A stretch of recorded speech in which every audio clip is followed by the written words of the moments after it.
we just can't have nice things. You ain't so tough with that bad boy tuck. I'ma get it how I'm living, I'ma walk the walk. Outline my lines, I rap through thought.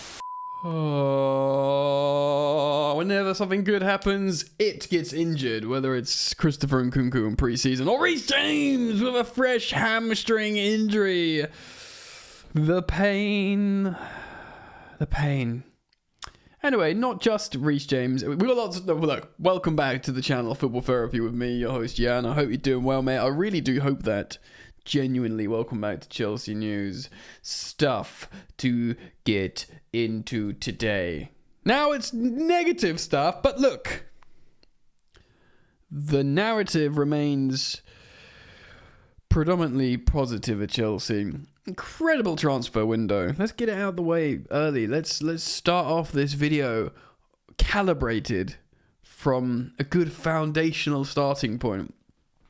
It's been such a good transfer window of biblical proportions because we've completed the midfield. We've got some good players in as well, like Jackson and Nkunku, whatever. Good players have come in. But the sales has been excellent and profound. Maybe one or two players. If you're in the Kai Havertz stands or the Mason Mount stands, you may have been upset about those player sales. But already with time, those people, fans are probably saying, yeah, I see where we're going here developmentally under Pochettino, and I've moved on. I'm okay with it, So, and I'm one of those people. I think potentially, of course, we spoke about Hall just a few hours ago, and that story's developing as well all the time. But things are generally going well. Look, we're going to discuss the Reece James injury, the Lewis Hall's potential sale, and Michael Olise being off. The deal is off. And I wanted Michael Olise. So even my optimistic resolve is being tested. But we're going to dissect it together. Thank you for liking and subscribing. And the general continued support on this channel, Football Therapy. If you want to see exclusive nudes, do feel free to follow me on @FootballYannick on Instagram. Alright then, Reece James has got a new hamstring injury. This is an exclusive reported by young journalist or reporter, I suppose journalist, Nathan Gissing.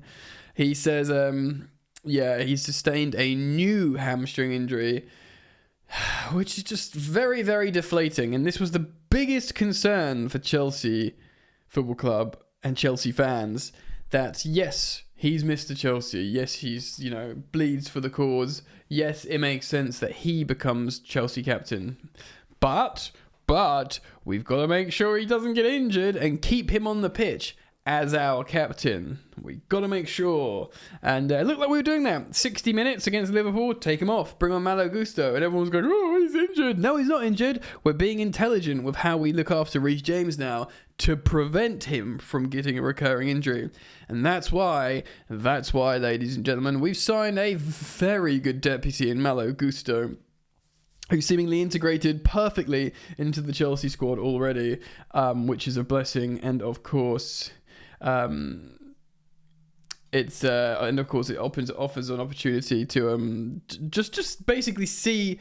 Sorry, my brain scrambled there as I was reading something. Basically, we've got a good player to play instead of Reece James, but that's not the point. The point is, how have we let this happen? And I guess in training, to me, this is just friggin' wild, bro. If you wrap them in paper and cotton wool, or I say paper towel, don't wrap them in a paper towel. That doesn't sound very protective. I don't know where my mind's just gone there. Maybe because I just ate lunch and I cleaned my mouth with a paper towel, and now I'm thinking, if we just wrap Reece James in this, his hamstrings will be fine. No, wrap him in cotton wool, or whatever the analogy is. Basically, you look after him, but how is he sustaining it in training? And already, we talk about, yes, the Malo Gusto cover, the 60-minute substitutions, the new captain, being delicate with the new captain to make sure he never gets injured or constantly injured. And for it to happen after game week 1 is a friggin' meme, bro. It's a joke. Oh, the pain is real. Look, man, this story is developing. He's due to have a scan, reports Mr. Gissing, young Master Gissing. So he's going to have a scan and we'll see the severity. But yeah, this is an absolute devastating piece of news. But But Gusto's there. He's ready to deputise. He's ready to come in.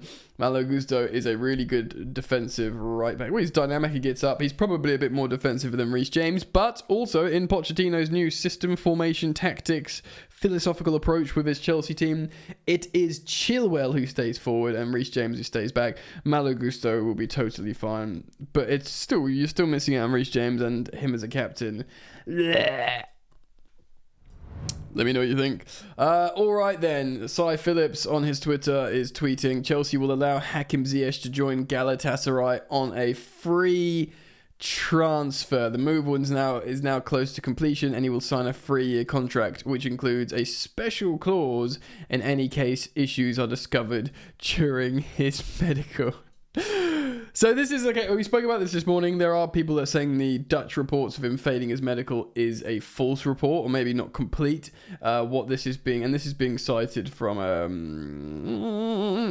it's a big YouTube channel and Twitter account called milliet.com.tr. Anyway, Cy Phillips seems to think this is a reputable source. And it makes sense, us letting him go for free. We probably wanted a nominal fee. I think originally, before all this silliness with Saudi, we wanted 8 million from him, and that's with Saudi money. So for him to just go to like a Galatasaray, free transfer. Absolve yourself of the wages, get rid of his high wages. He doesn't suit the new wage structure. He's not part of the plan. He's a big personality that would be hanging around Cobham. That's not in the team's plans, and that's just toxic. Not him being toxic. He's behaved fine as far as I'm concerned, but it's not part of the forward-thinking plan. So get the name off the books. Free up the squad space, which is massively important for Pochettino to get a smaller squad size, and absolve yourself or relieve yourself of his big wages, and just let him go to Galatasaray on a free. They sign him on a free. We don't have to pay any of the wages, subsidize his wages or anything. It's just the right thing to do. So, bada bing, bada boom, baby. Hopefully that's sorted. Fingers crossed. Cross everything, prayer circle, because we're in the woods now, people. We're in the trenches. All right, Lewis Hall. Before we talk about Olise, Lewis Hall is not done yet. Ben Jacobs has talked about how their talks are going on. Originally he was always going to go on loan, I think, and maybe that loan was going to turn into a sale, but there's been a bit of an uproar of Chelsea fans of Lewis Hall.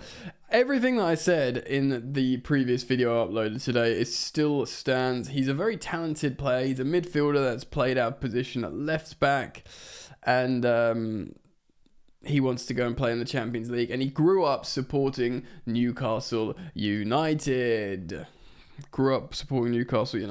So to go to Newcastle United, who are in an upwards trajectory, playing in the Champions League, and possibly and probably the most salient point here is being a starter for one of these teams. He knows he will not be a starter for Chelsea Football Club. I think 98% of Chelsea fans would all say Lewis Hall's excellent, amazing talent there, and the little player, sounds derogatory, young player. But how many would say Lewis Hall should be starting for Chelsea? Out of that 98%. Well, out of the 100%, the people who don't like him as well. Yeah, it'll be very, very small. So he has an opportunity here to go to the club he supported growing up and start for that club and play in the Champions League. And, he knows Chelsea would want to sell him because they make the money. I understand why people are upset about Lewis Hall. I am too, but I don't think it's the biggest of problems. And if this puts it's 28 million pounds up front is the spoken about fee. You can imagine Chelsea put add-ons on, achievable add-ons. Maybe that's the 7 million. So 35 million all in on the books. Say, we move. We keep going, baby. We keep going. And we'll see what happens there. Anyway, so that is a little update on the Lewis Hall story. Let's talk about Michael Olise. Oh, now this one, obviously Reece James having another injury and getting a scan today is massive. But for me, I knew he's got a bad hamstring, and, it's going to take a while before we find the balance of Reece James. But for me, Michael Olise being off is a killer. Ed Aarons, who's a sports writer for The Guardian, tweets, he's told that Crystal Palace discussed going to a tribunal with Chelsea over the approach of Michael Olise. So the chairman, Steve Parish, of course, I'm sure you guys have seen Steve Parish in the media, quite outspoken. I like some of the stuff he said, especially over the Super League. He speaks very well, but he can also be quite annoying. He's said to be unhappy with Chelsea's conduct in us approaching Michael Olise. I wonder what our conduct is. His little brother plays for Chelsea, so they probably spoke to him like, mate, speak to Michael, tell him to come to Chelsea. I'm speculating here. I'm not saying for a second that anything like that has happened. He also understands that Olise's release clause contains a sell-on clause for Palace. Yeah, that's fine. If we sell him again, that is no issue. He signed a new contract extension with Crystal Palace. The Secret Scout cited, or quoted rather, that tweet from Ed Aarons saying, "This is why Chelsea won't sign Michael Olise. They have stepped away." Oh. It's testing me, baby, the pain of today. Yeah, man. And some good news though, I got the Tim Henson signature Banners guitar finally after a 2-month waiting list. It's just arrived out there. I'm going to play it shortly. I'm trying to say positive things because Michael Olise not coming to Chelsea is a real bummer for me. He's someone who I'd really liked. He's got style. He's got swagger. He's the positionally he's appropriate. His profile is appropriate. His age is appropriate. His data and output is appropriate. And of course, he's been at Chelsea before. And his brother's at Chelsea. It just seemed appropriate all round, like the ideal transfer to play as backup cam right winger. Noni Madueke is probably happy about this transfer not happening. But I'm not. I really wanted it to happen. Of course, the other two names that were being circulated and highlighted potentially for this move was Kudus, and he looks like he was gonna go to Brighton now, especially now they've got that sweet Moises Caicedo money. Maybe we can hijack that and just punish them for overcharging us for Caicedo. I don't know. It seems like the summer of hijacking, but I mean, I think our relationship with Brighton is done now. I think we can all hope it's done, like it's finished, like our paths won't have to cross anymore because the pain that it's caused over this transfer window. So why not stitch them up and steal Mohamed Kudus? Of course, Ryan Cherki is the third option. Ryan Cherki of Lyon, 19 years old, I believe he still is. Very, very creative midfielder, likes to play as a cam. His creative passes are off the chain. We've done videos on him looking at his scouting report. Very, very impressive metrics for creative, really high metrics for certain creative passing. He looks really cool. There was reservations about Cherki apparently after Chelsea scouting him. Maybe his character profile or something. They don't feel like he will fit the merry band of Pochettino's men. I'm not entirely sure. I sort of remember something like that. Kudus is great, proper high-octane winger, can play in so many positions, not just cam and right wing. Apparently he's played all over the gaff. We need someone. Look, with Lavia and Caicedo, we've done an absolute midfield rebuild, but I'm not going to whinge about Hall. I understand the full context for the aforementioned reasons in this video, so you can make your own mind up about that, but I can sort of begrudgingly accept that and move on, despite the player being magnificent, Lewis Hall. The Reece James is just a straight-up, frustrating, recurring tragedy, and the Michael Olise thing has really ground my gears. Fair play though, Palace, it's their player. If they feel annoyed with Chelsea's approach and they managed to get him to sign an extension, then fair play to them. Ultimately, you got to respect it's their player. I know that's a annoying thing to say when you're the buying club, but it's how it is. And we got to look elsewhere. We got to find someone, man.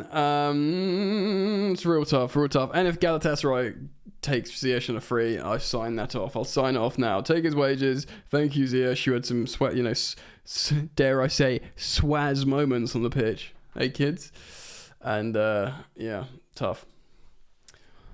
Let me know what you think, friends. I'll be very interested to learn your thoughts on this. Pain. Hopefully the next video will be happy. happy video next video, because we'll be signing an attacking midfielder that we can just get excited about, you know. So strap yourselves in for that. Please do turn the bell on when you subscribe, and thank you for liking. I will be around again very, very soon, and I wish to see you here, so please do join me. Cheers, friends.